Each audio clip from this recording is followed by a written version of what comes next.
गाड़ी Honda scooty पे college आना गोना दिन गे आले कूली पे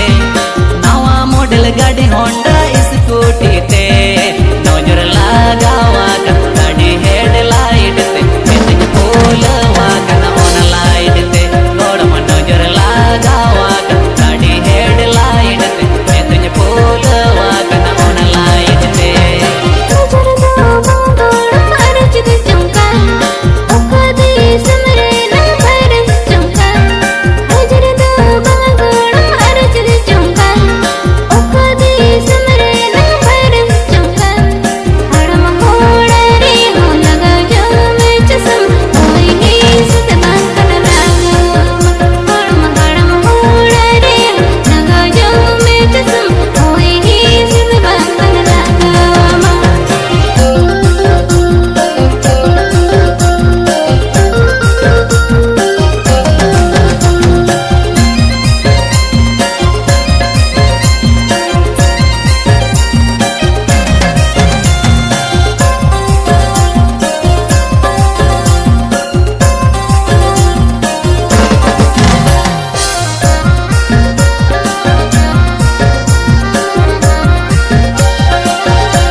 गोड़ों में बोतोरो कान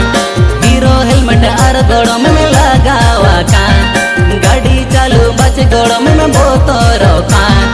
हीरो हेलमेट आर गोड़ों में लगावा कान हाई से पिट गोड़ चालू बागी जंग में थोड़ी से पिट के मारंग लगावा जंग में गोड़ में हाई से पिट गोड़